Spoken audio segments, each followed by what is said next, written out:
Bonjour à tous, bienvenue pour cette nouvelle vidéo sur 18h39.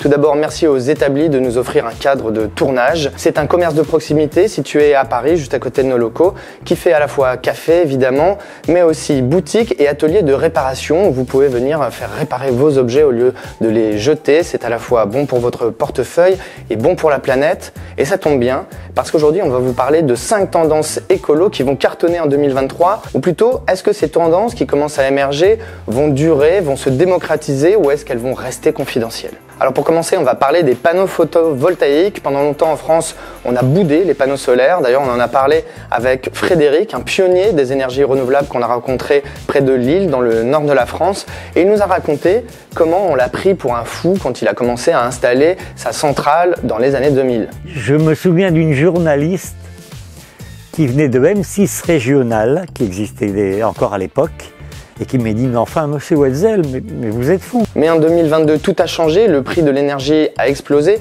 et puis avec le réchauffement climatique, eh bien, on se dit que les gens du Nord, le soleil qu'ils ont dans le cœur, ils vont commencer à l'avoir dehors. Résultat, l'an dernier, on a constaté une augmentation de 49% du nombre d'installations de panneaux solaires. Alors, est-ce que c'est une tendance durable? Eh bien, pour nous, oui. Tout simplement parce que les prix de l'énergie vont augmenter et que donc la rentabilité des panneaux solaires sera de plus en plus rapide. Auparavant, on estimait environ 15 ans le temps nécessaire pour rentabiliser cet investissement. Aujourd'hui, vous pourrez rentabiliser cette installation en une dizaine d'années et en tenant compte d'une inflation seulement de 4%. L'autre raison principale, eh bien, ce sont les progrès techniques qui permettent de baisser le coût des panneaux solaires et puis d'accroître leur durée de vie jusqu'à 30 ou 40 ans. Et en cas de souci, il existe de plus en plus de garanties. Par exemple, le prestataire Autovo propose une garantie exceptionnelle de 10 ans pièces et main d'œuvre. Donc en résumé, on peut dire que c'est une offre de plus en plus fiable qui attend le consommateur. Deuxième tendance, qui peut être d'ailleurs complémentaire de la première, eh bien, ce sont les low-tech. Alors les low-tech en deux mots, qu'est-ce que c'est? Eh bien c'est le contraire de la high-tech. Ce sont des objets qui nécessitent peu de technologie et qui peuvent remplacer des produits high-tech. Par exemple un frigo du désert dans lequel on conserve des produits au frais sans électricité, un four qui marche à l'énergie solaire, une marmite norvégienne qui permet d'optimiser la cuisson avec très peu d'énergie, ou encore des produits ménagers faits maison avec les moyens du bord. Parce que c'est aussi ce sens de la débrouille qui fait tout l'intérêt de la démarche low-tech. En anglais, on parle parfois d'appropriate technology, c'est-à-dire une technologie appropriée au contexte local. On va fabriquer des choses avec des ressources qu'on a à proximité de chez soi et qu'on ne va pas chercher à l'autre bout du monde. Bon, la low-tech, pour l'instant, ça semble surtout réservé à des pionniers, des pionnières de l'écologie, plutôt du genre géo-trouve-tout, fans de bricolage et installés à la campagne. Mais ça pourrait changer en 2023. Les médias en parlent de plus en plus grâce à des associations comme le Low-Tech Lab ou à des personnalités comme Corentin de Châtel-Perron qu'on a rencontré suite à son tour du monde des low-tech. Et on lui a posé la question, est-ce que les low-tech ont un avenir au-delà d'un cercle restreint? Est-ce qu'elles peuvent se démocratiser? Écoutez sa réponse. Au bout de ces 6 années, je reviens assez optimiste parce qu'on a trouvé beaucoup plus de technologies et de savoir-faire low-tech que ce qu'on pensait à la base. Il y a des choses qui peuvent se faire individuellement chez un particulier. Il y a par exemple ce filtre à eau, ce système d'hydroponie, le garde-manger, la fermentation, il y a plein de choses qui peuvent se faire vraiment dès demain chez n'importe qui. Après, il y a des choses qui doivent se faire à échelle plus collective, à l'échelle d'un immeuble, d'un quartier, d'un village, etc. Troisième tendance en 2023, se chauffer au bois.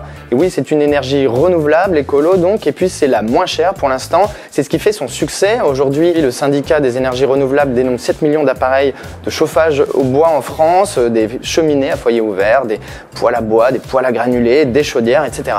Là encore, c'est l'inflation des prix de l'énergie qui a provoqué cette ruée vers le bois, à tel point que le prix de la stère de bois et des granulés a lui aussi explosé. Par exemple, le prix de la palette de granulés a quasiment doublé en l'espace d'une année. Malgré cette hausse des prix impressionnante et puis les délais parfois très longs avant de se faire livrer un poêle à bois ou bien une chaudière, eh bien, la vente d'installations de chauffage au bois a progressé de 25% l'an dernier en France. Et c'est une tendance qui ne va pas s'arrêter en si bon chemin. Il faut dire que la rénovation énergétique en cours et puis la meilleure isolation des maisons permet parfois de se contenter du chauffage au bois. On peut se chauffer uniquement avec son poêle à granulés à la maison. Pas besoin de radiateur d'appoint à l'électricité ou au gaz. Et enfin, il y a un autre signe qui ne trompe pas, c'est le retour d'une vieille tradition un peu oubliée, l'affouage. Une pratique qui consiste à débiter son bois soi-même dans des zones allouées par sa mairie et l'Office national des forêts. Pour y participer, quelques critères quand même. Il faut évidemment habiter dans une commune qui possède des forêts, il faut être tiré au sort et puis il faut avoir quelques connaissances en tronçonnage. Quatrième tendance, la consommation durable et responsable. Par ces termes, on entend une consommation qui serait différente de celle d'autrefois, trop abondante, polluante, éphémère. Aujourd'hui, la consommation se veut plus responsable et donc soucieuse de son environnement.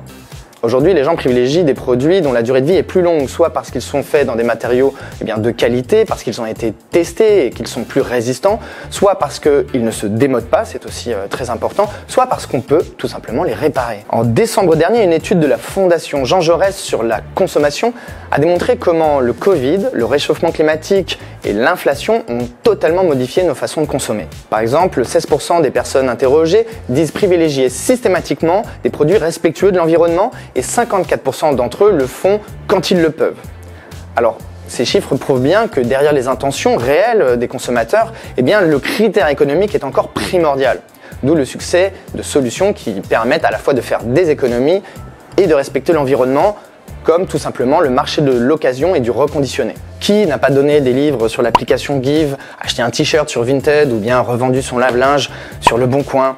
Pas grand monde. Mais ces applications sont devenues tellement incontournables, voire addictives, qu'on peut même se demander aujourd'hui si elles sont véritablement écolo. Si vous achetez 10 pantalons d'occasion au lieu d'en acheter un neuf, est-ce qu'on ne revient pas à cette surconsommation qu'on voulait éviter auparavant? C'est pour ça qu'aujourd'hui, les écolos se tournent vers d'autres alternatives. La location d'objets, par exemple, on redécouvre les bonnes vieilles médiathèques, les plus récentes bricothèques pour emprunter des outils, et puis la solidarité entre voisins, tout simplement, le bon vieux groupe WhatsApp, on se demande qui c'est qui a un tire-bouchon. Enfin, on peut aussi faire réparer ces produits, c'est pour ça qu'on est aujourd'hui aux établis. Vous le voyez derrière moi, il y a plein d'outils qui permettent de réparer des cafetières, des postes de radio, des lunettes, toutes sortes d'objets du quotidien. Et le nec plus ultra de la consommation durable, c'est de fabriquer vous-même vos objets, le do it yourself. Si ça vous intéresse, on vous conseille d'aller jeter un œil au tuto de 18h39, vous trouverez pas mieux sur internet. Non. Cinquième et dernière tendance actuelle, le jardin nourricier en permaculture, évidemment, sinon c'est pas drôle. Alors derrière ces termes un peu sibyllins, se cache une bonne vieille utopie d'autonomie alimentaire. Alors autonomie d'accord, mais pas tout seul parce que c'est très compliqué et puis c'est pas très marrant. Alors on vous encourage à communiquer avec vos voisins, avec d'autres passionnés de permaculture afin d'échanger des savoirs, des graines, des outils et puis pourquoi pas des portions de vos récoltes et de vos produits. Parce que même si en permaculture on considère que la nature est très productive, à condition évidemment de favoriser la diversité et de la laisser proliférer, ça demande quand même beaucoup d'énergie et beaucoup de temps. Ce ne sont pas Daniel et Delphine qui diront le contraire. On les a interviewés, ils sont partis de région parisienne pour créer leur jardin forêt nourricier. Ils nous ont confié que c'est très chronophage, mais ils ont quand même des bons conseils. Allez voir notre article sur le sujet, ils recommandent d'ailleurs de commencer par le potager, tout simplement. Et surtout, la bonne nouvelle, c'est qu'ils arrivent à manger des pastèques, même en hiver. Voilà, ce sont pour nous les 5 tendances écolo qui ont le plus de chances de durer en 2023 et même au-delà. Alors si vous, il y en a une qui vous intéresse, dites-le nous en commentaire, likez et partagez la vidéo et on se dit à la semaine prochaine pour un reportage cette fois-ci. On va bouger, on va pas rester à Paris.